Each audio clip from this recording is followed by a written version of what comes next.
Welcome back, everyone. 5:29 this morning. The battle against the coronavirus in the United States continues to grow each day. There are now more than 9,000 people infected nationwide, and at least 150 have died, with those numbers still expected to increase. Gwen Baumgartner brings us our details. Members today. of the White House task force are warning infection numbers will soon skyrocket. It's now in a high-speed platform.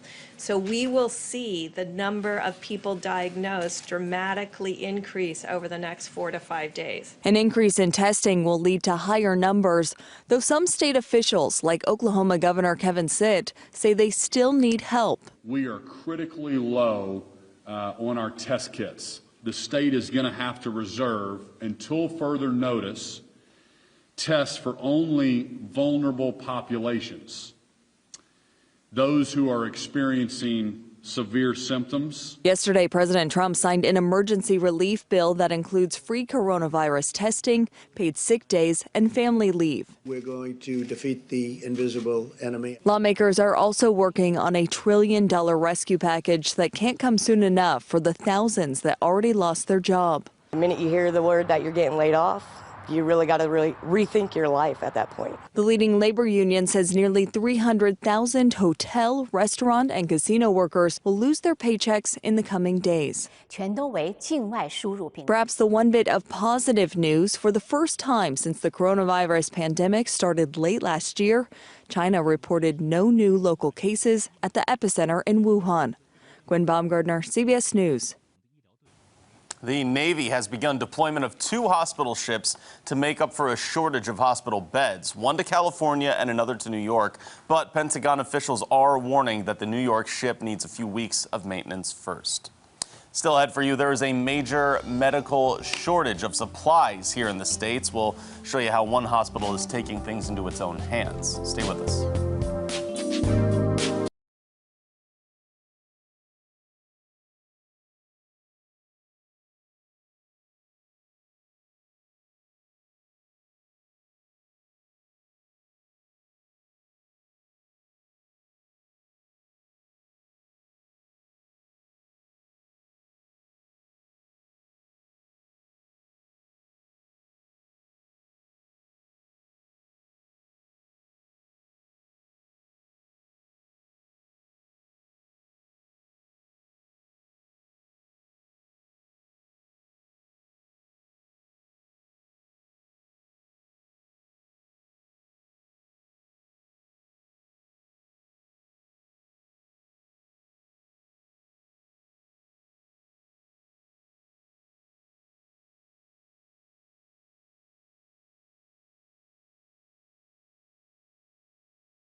Welcome back to Daybreak this morning. It is Thursday, March 19th. I'm Lauren Barnes. Joe Morano here for this first day of spring. You believe it? Yeah, it is pretty warm outside. Which one is the lion and the lamb of March? It goes in like a lion and out like a lamb. Is that it? Ask Elisa. I think that's the weather. I know it, but I don't know the answer. Okay. Meteorologist Elisa Rapp is here this morning. What do you have for us? I have only heard of that saying recently. Also, spring officially begins at 10:59 p.m., so not quite there yet. Oh, my gosh. Still All right. have a couple hours. But it's in like a lion, out like a lamb. All right. Yeah. We're starting out with some spring-like thunderstorms out there this morning. We've got some flash flood warnings in effect. We've got this line of thunderstorms from Walnut Grove to Mount Vernon. this is where we could find some damaging winds. This was previously a severe warned storm, but again, we've had that warning be allowed to expire. Flash flood warning goes until 10 a.m. for parts of Barton and Jasper counties, where 1 to 2 inches of rain fell very quickly. The same thing goes for parts of Barry, Christian, and Stone counties. That goes until 11:15. So rounds of showers and thunder will continue as we head through this morning. It's 62 degrees in Springfield. We'll have some wet roads as we head through the afternoon, so you'll want to be careful there. We're looking at some showers and storms redeveloping by this afternoon with that temperature near 70 degrees. That will come with a flash flood watch and with a severe threat, so you'll want to keep that in mind. Details on that in 10 minutes.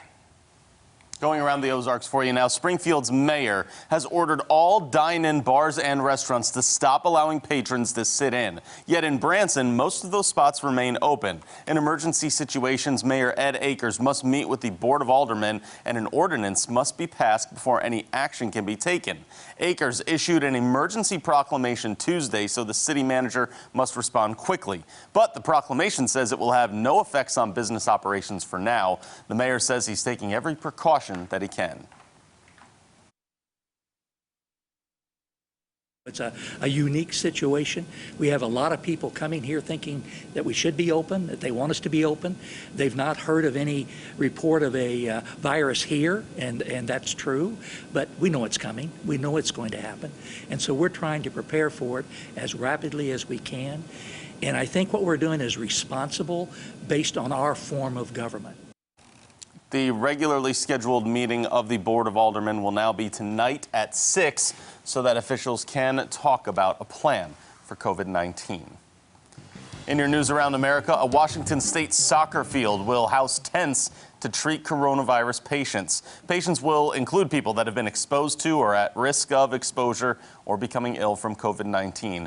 City officials hope this can help stop the spread of the disease, but the county says it needs 3,000 more medical beds in its fight against the virus.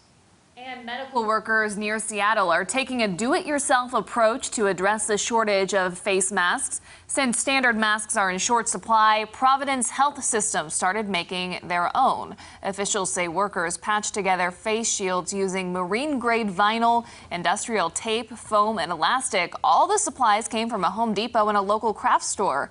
About 20 administrative workers put together 500 of those face shields on Tuesday. They plan to ramp up operation next. And we're starting out with some heavy rain and lightning out there this morning. A couple of flash flood warnings are in effect. We could also have some pretty gusty winds out of these storms. Details on a severe threat for this afternoon coming up next.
Now weather with meteorologist Elisa Raffa. Good morning. We're waking up to some showers and thunderstorms with a threat of mainly some heavy rain, but we have had some isolated severe storms this morning. We've got this line of showers and storms from Willard back down towards Mount Vernon. And as these storms organize into a line, we could have some gusty winds. There's no severe thunderstorm warning right now, but we could have those gusty winds up to 35 to 45, maybe even at times 50 miles per hour, which would be pretty damaging. So just to keep an eye out on that. We also have lots of heavy rain and lightning in there. We've got a couple of different flash flood warnings. This one goes until 10 a.m. for parts of Barton and Jasper counties. A new one was just issued just to the south of there near Barry, Lawrence, and McDonald counties until 11:30. And then we have one just to the east of there, which includes communities like Nixa and Galena. This one goes to 11:15. In all three of those flash flood warnings, we got 1 to 2 inches of rain to fall incredibly quickly just within an hour or two. And so we're finding flash flooding ongoing there this morning. We've got that heavy rain lifting to the north and east and lightning. And again, we could have some isolated severe storms with that. So we've got this storm system with a warm front rolling through today with some rounds of showers and storms. That severe threat will increase by this afternoon and evening because we'll have that instability or that juice for strong and severe storms grow as things get pretty warm and muggy out there.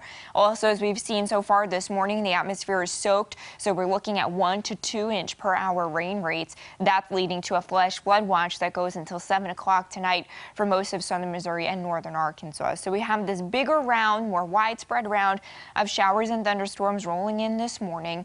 Then we could have some redeveloping storms as we head through the afternoon, which would bring us an even stronger severe threat because of the heat and humidity of the day. So everyone is included in at least that slight risk, but just south and east here, for our last counties, we've got that enhanced risk where that severe threat could be more numerous, maybe more intense, and that's where the healthier tornado threat will be. So you can see that healthier tornado threat in the yellow, that elevated right there just for our last counties. That's where we'll be watching pretty closely. Otherwise, damaging winds up to 60 miles per hour and golf ball size hail will be a concern area-wide. Again, the threat will mainly be for the hail, the wind. Can't rule out an isolated tornado, and we've got that heavy rain threat.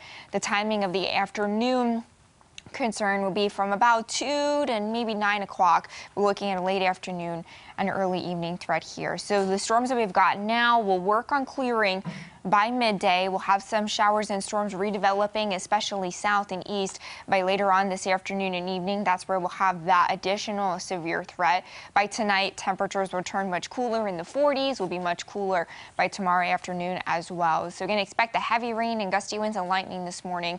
Golf ball size hail, 60 mile per hour winds are concerned later on today with that tornado threat healthiest to the south and east of the interstate. Localized flooding is also a concern. 75 degrees today. It will be warm, but again, that's going to fuel some of those stronger storms. 41 degrees overnight tonight, turning cooler. 47 tomorrow. We'll have some peaks of sunshine, but temperatures will be much colder on steady north winds. Starting out with a morning freeze on Saturday, so if you've got any cold-sensitive plants, take care of those. Showers on Sunday, and then we'll have a gradual warming trend by early next week. All right, everyone's talking about social distancing. We're doing the same to help stop the spread of the coronavirus. One thing that you probably still have on you, though, is your cell phone. We'll talk about how many germs are on those phones when we come back.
Research points out that your smartphone can carry more bacteria than a toilet seat, but there are germs that are around there. Are they as bad as they're made out to be? Caitlin Zellner shares what she found out.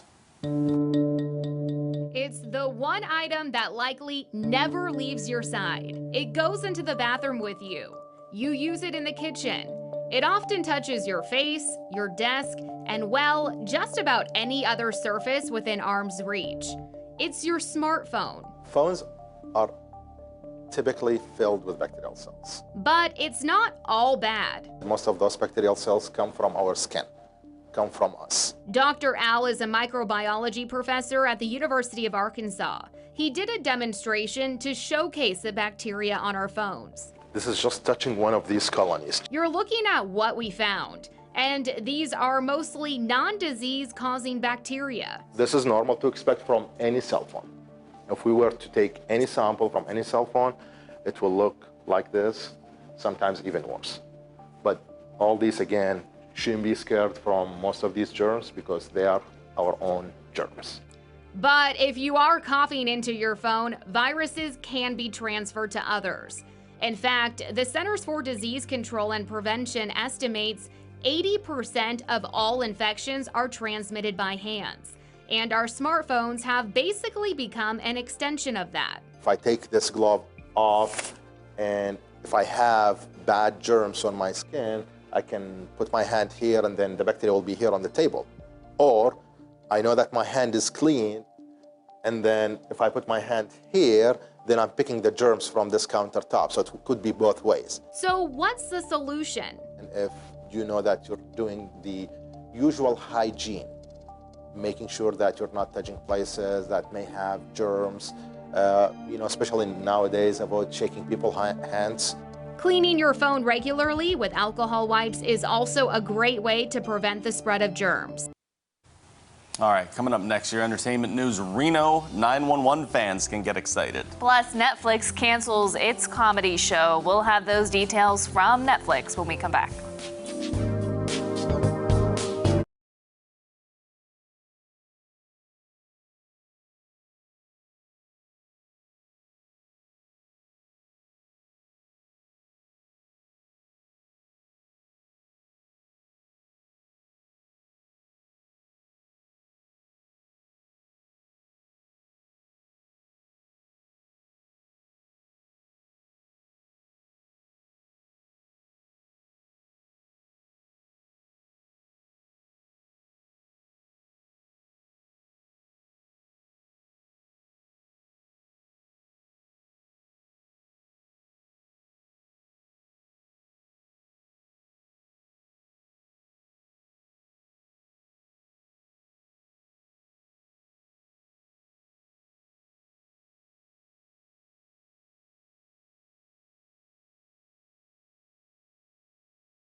Good morning, it's 5:50. We're checking your weather on the 10s here on Caller 10.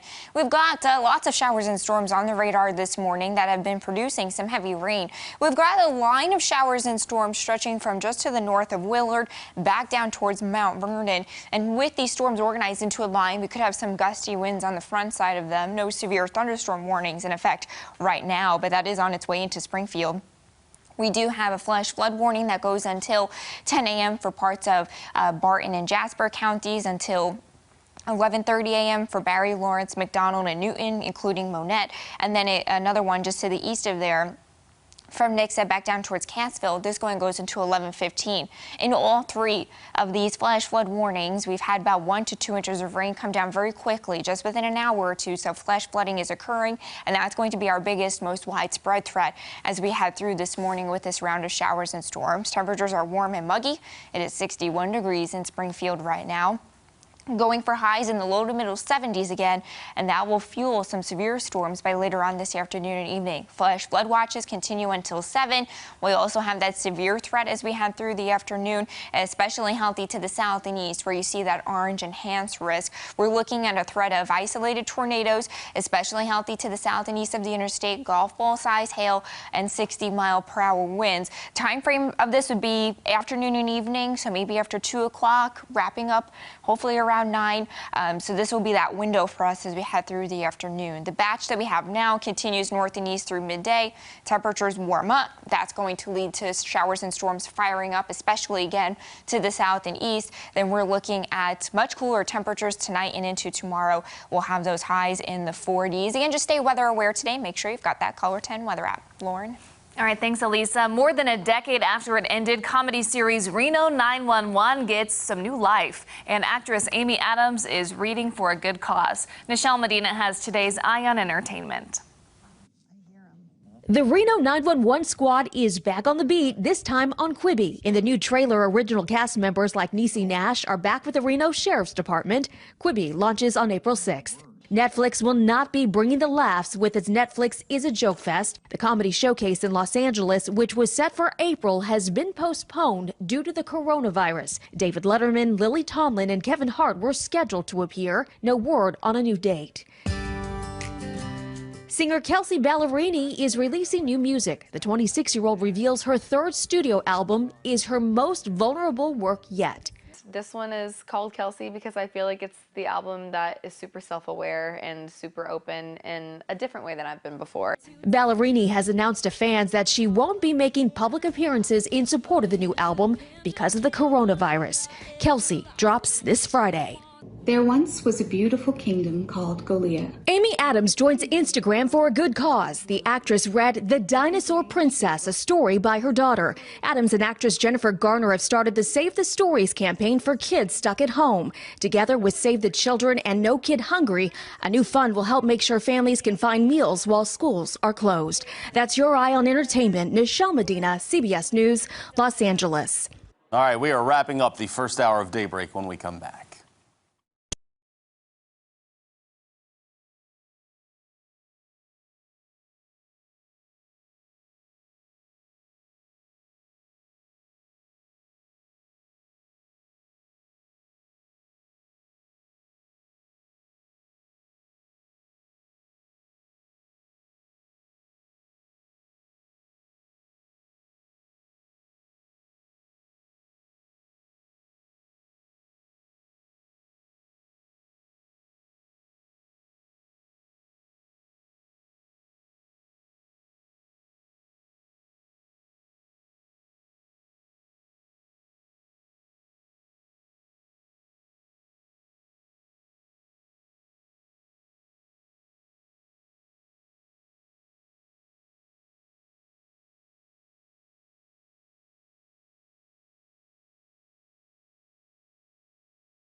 All right, what do we got here? 2 new sharks species identified, guys. These all right. are sharks? This must be the underneath, huh? In the West Indian Ocean, 6-gill saw sharks, distinctive snouts and all, with teeth and catfish-like whiskers. Ooh. That helps them detect prey. You kidding me with this? I thought I was going to want to sing Baby Shark Doo-Doo until I saw they're kind of scary.